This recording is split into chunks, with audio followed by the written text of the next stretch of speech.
So I'm rolling. Okay. So I'm going to go on nutrition a bit and more on the practical, what it all means to us. And I don't project all that well, so if you can't hear me, let me know. I'll do my best. A lot of us, and especially when you're paddling a lot and say you don't have a problem, with weight and you think all this is meaningless for you, it's almost more important for paddlers because, we're going out there and we're expending so many calories and we have, we just need to think of refueling always. And just to sort of keep all of it in mind, even if you don't have a problem, even if you don't have excess weight around your belly, that refueling is huge, and what you're refueling your body with to stay healthy, to not get sick. You just have to do it in a clean way. And he didn't touch all that much on energy sources for paddling, so I'm going to talk about that a little bit, and then talk about replenishment while you're paddling.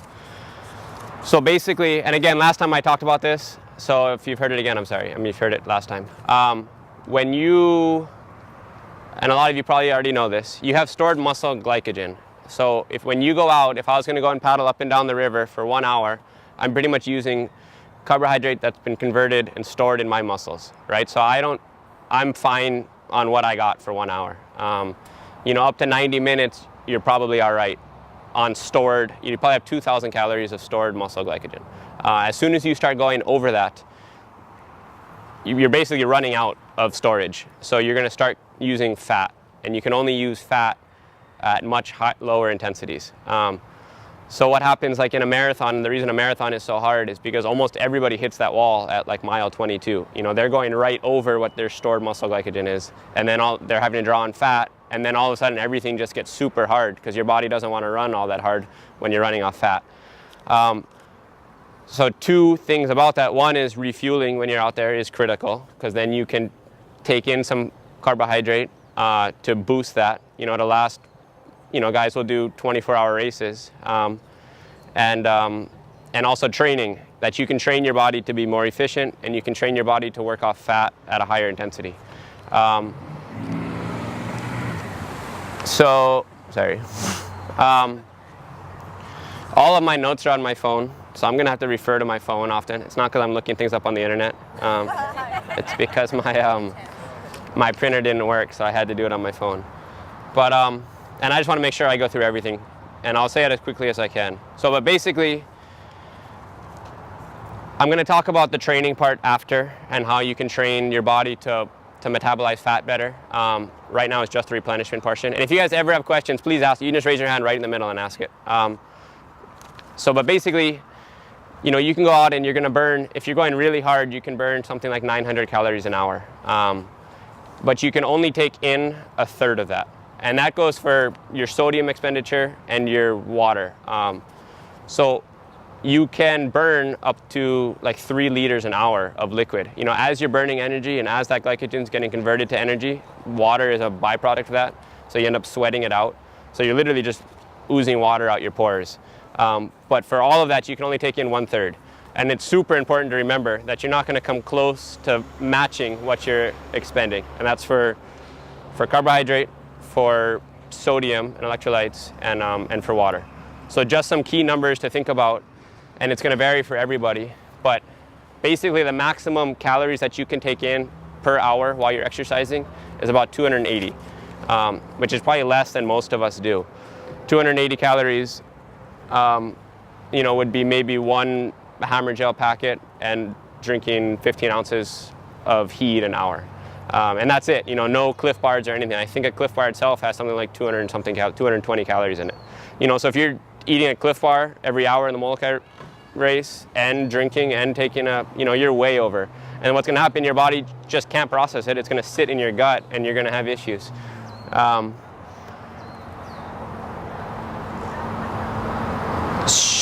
And that number, actually 280 is the very high. That's probably for an athlete on the heavier side in hotter conditions. A lighter athlete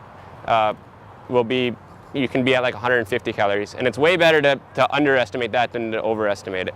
The same goes for drinking. You can take in maybe 27 ounces an hour max. which is, I would almost guarantee, less than we all take in.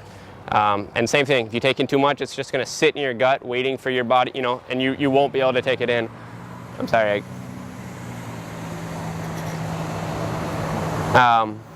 And then for sodium, if you're burning 2,000 calories, you can take in a third of that. You know, maybe, I mean, 2,000 milligrams, take in a third of that, maybe at 600 milligrams. You know, and all this is super critical. You know, if you guys aren't taking in electrolytes and you're not drinking and you're not refueling properly, you're not going to perform at your potential. And again, this is for things over 90 minutes. Under 90 minutes, you're basically all right with what you got stored inside of you, except for liquid. You should probably bring some in. Yes? What is sodium? Oh, I'm sorry. You know, you can take, if you're taking Endurolites, which is the most common one, it's like 4 pills an hour, which I think ends up being somewhere around 600 milligrams. But sodium, probably more than all the others, varies hugely depending on who you are, you know, and how your size. The bigger you are, the more water you're going to secrete and the more sodium you're going to need to take in. So that's while you're out there. Beforehand,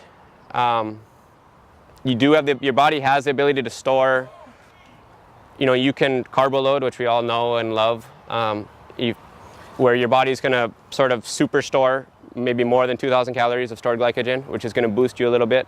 So again, if you're doing a race over 90 minutes, it's really important to carbo load, but you can't water load. You know, before the Molokai Hoi, you see everybody sitting and drinking water all day long. You know, if anything, that's bad for you. You're urinating out your electrolytes. You're going to start the next day very, very low on sodium, and you're going to cramp probably really quickly. You know, and then you're going to try and start drinking more to compensate, or eating and trying to figure it out, and your race is done.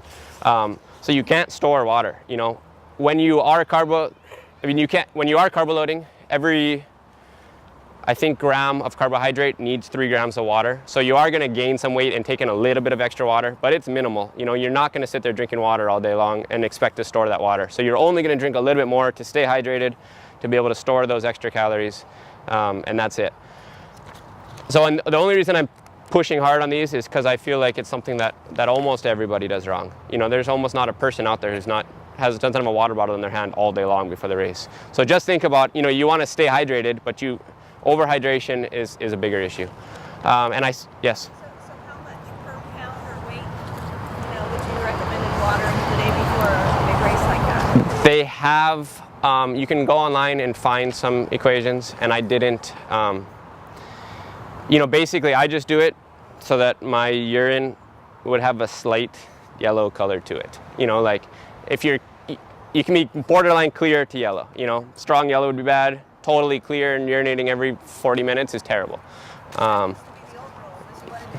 think you can be clear, but like to you know, don't be urinating twice as much as you normally urinate. And that said, like, you know, proper hydration throughout the day is so critical also. So whatever you're doing before the race, you want to do throughout your life, you know, every day. And especially because, you know, when you're out there and you're getting hot, the hotter you get, the slower your body can metabolize all this. So you're just working less efficiently. You know, the chain reactions aren't happening, or the chemical reactions.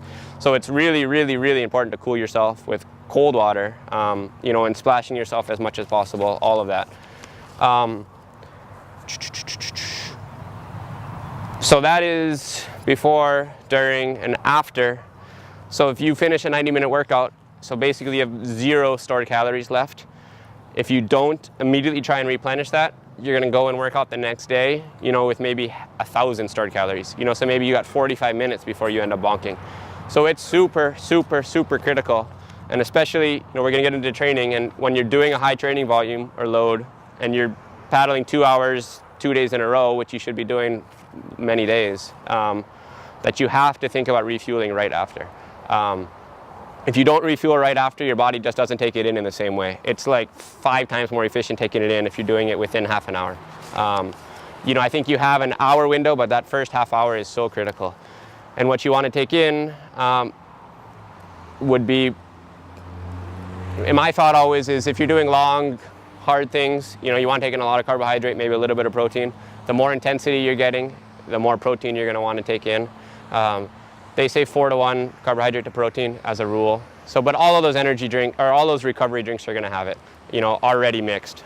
So you don't need to take a recovery drink and take a protein supplement. Probably just go for one. Sorry, I'll wait. What was that? You don't use recovery drink? You take the recovery drink. You don't need to do a recovery drink and a protein drink necessarily. You know, unless you did a super hard sprint, you know, then you can maybe mix some protein into your recovery drink just to boost the protein a little bit, or real high intensity. And the thing is, with intensity, you're breaking down muscle. With long stuff, you're not breaking down muscle as much. You're just getting rid of all your carbohydrate. Sorry, I gotta look at my notes.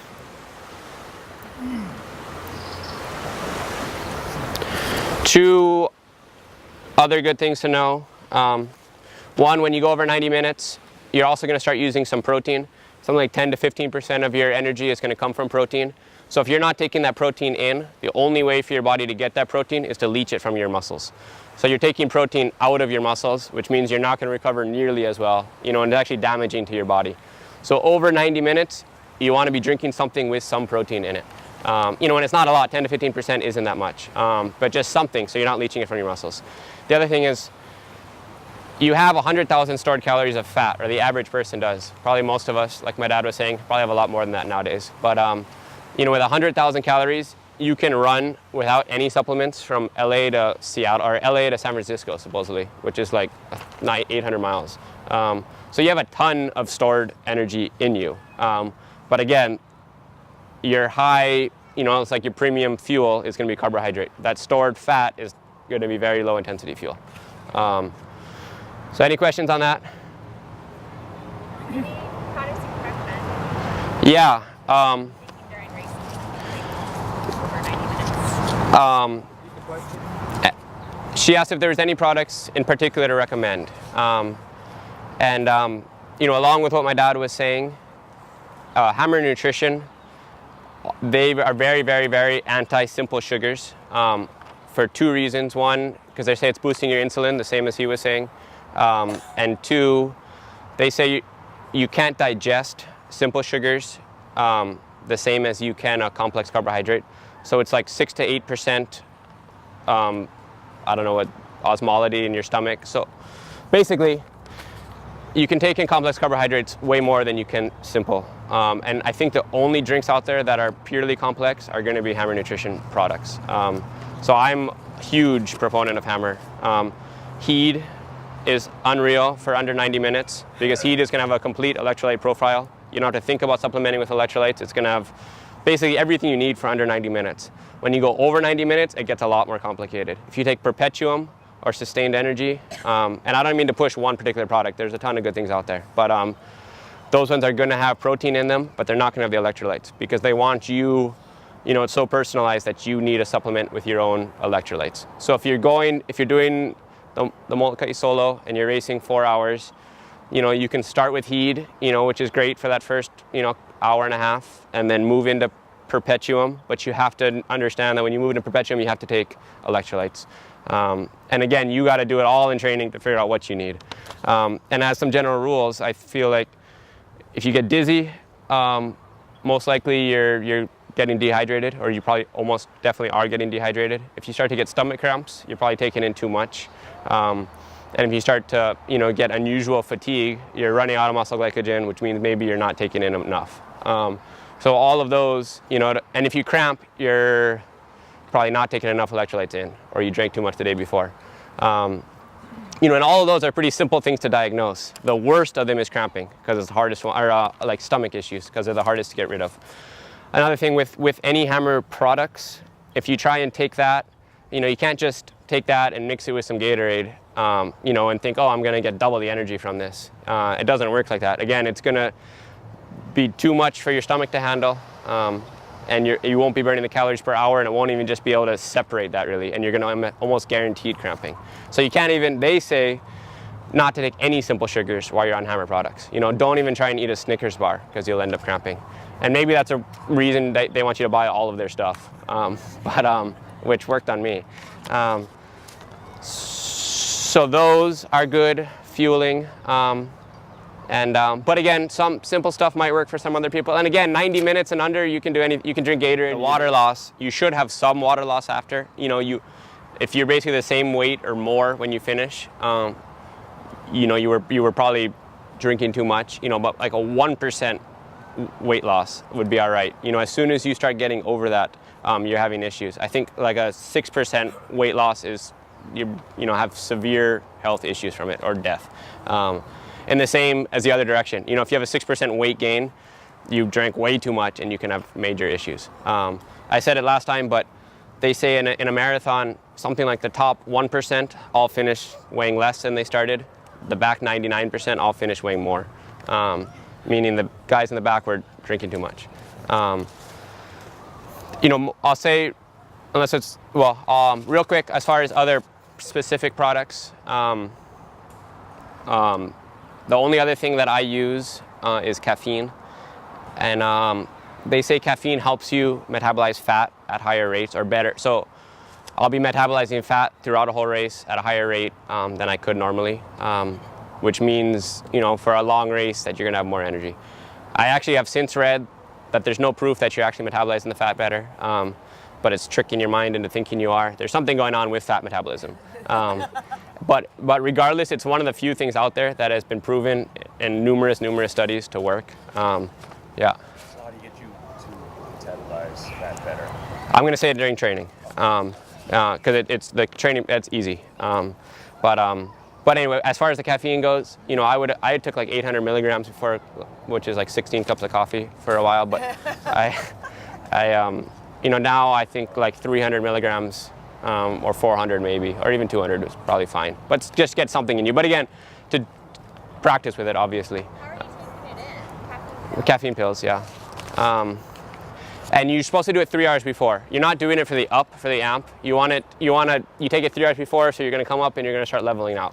Otherwise, you're gonna be up and you're gonna just freak out at the start of the race, and it doesn't work. Especially if you're at 800 milligrams. I'm assuming you would take all that caffeine with food? I would take it while I'm. Like you're eating yeah. your actress and Yeah. then you take your caffeine? One more, so real quick, one other practical thing, and I was gonna get to it in race day, but as far as eating, you always wanna eat 3 hours before a workout and before any race. Before most workouts, it's easy to do because most of us are working out in the afternoon. You eat lunch, you're gonna work out, you're gonna be fine. There's a lot of issues that are gonna come when you have food in your stomach, especially a whole meal when you're going out there. One, you can get acid reflux, which can lead to other issues. I think from crunching all the time too, it's probably worse for paddlers. And two, you're gonna spike your blood sugar level, and then you're gonna crash at some point during there. So that's more important for a race. However, that said, you don't wanna wake up, if the race starts at 8 o'clock and you live right next to the start, you don't have to wake up till 7. You don't wanna wake up at 5 in the morning just to eat. The sleep is gonna be more important than that. But for a lot of races, it's pretty doable. Especially for like the Molokai Hoi, we wake up at 4 o'clock in the morning anyway. It's easy to go ahead and eat breakfast 3 hours before that. But the Molokai Solo, where you're staying right at the race start, it's not worth it probably. So the other thing, there's a lot of awesome supplements out there. And I'm always really hesitant to go forward in one. I'll maybe try it and then end up stop taking it. I know ASEA is, I think it's ASEA, that a lot of people are trying. And Dr. Bob is there and has a lot of information on it if anybody wants to go talk to him. And the only reason I'm mentioning it is because I know a lot of people, I've never tried it, but I know a lot of people are doing it. Again, if you have any interest, go talk to him after. But there's gonna be no magic pill. It all comes down to proper, training and fueling, etc. So that's all I'm gonna say on nutrition, unless anybody's got any questions.